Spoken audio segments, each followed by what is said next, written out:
What's your go-to at McDonald's? No, I'll tell you, Burger King. We did the double, Whopper? the double. I haven't ripped Burger King in a long time. Burger King kind of sucks. Yeah. No, you're wrong. The BK Lounge can hit. I disagree completely. You like Burger King over McDonald's? That's your worst take, I think. Absolutely. The NELK Boys may have just canceled themselves after releasing a podcast featuring Benjamin Netanyahu. In the midst of his various war crimes, the Israeli Prime Minister decided to sit down with, of all people, the NELK Boys to do a podcast hoping to gain approval of the younger audience, especially in America. Now, this is not just a hypothesis. This is literally what Netanyahu said. I'm doing this podcast, among other things, to reach young people. Of course.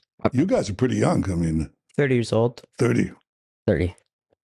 That's young. Needless to say, there was massive backlash to this episode. Not only that, NELK has seen a mass unfollowing across all social media, and the video is currently sitting at 178,000 dislikes. A few standout comments include, "This was pitched to Netanyahu like this. Don't worry, these guys are idiots. You can use their platform to push whatever propaganda you want, and they won't push back on anything." This viewer says, "Reputation takes years to build and just seconds to ruin." Now, the main question people are asking is, why did the Full Send podcast invite Benjamin Netanyahu? Well, from where I'm sitting, it actually makes sense. For starters, the NELK Boys have gotten so big that they're currently living in a bubble, a world of transactional relationships with powerful figures like Donald Trump and Dana White. In their world, it's not about values or perspective, it's about clout, favors, and access. I don't believe the NELK Boys are intentionally malicious. I think the issue is that they're actually just not that bright. Even they admitted they don't know anything about the situation with Netanyahu. We are so not qualified to do this. No.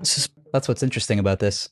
We're just not. We just should not be doing this. Well, we're too far too gone. And that moment of honesty should have been their cue to step back. Instead, they ignored their own gut feeling and leaned in for clicks. But this next part is what really turns me off. They only started questioning their decisions after the backlash hit. It wasn't the ethics. It was their follow count going down and the negative comments. And suddenly, in their world, it became a crisis. At the end of the day, it speaks volumes that they were more concerned about losing social clout than by platforming a literal war criminal in the middle of his crimes. Add to that the shameless clip farming, which was just embarrassing. I think there's never been a friend like Donald Trump in the White House for Israel. You guys are very tight, right? Would you call it a bromance?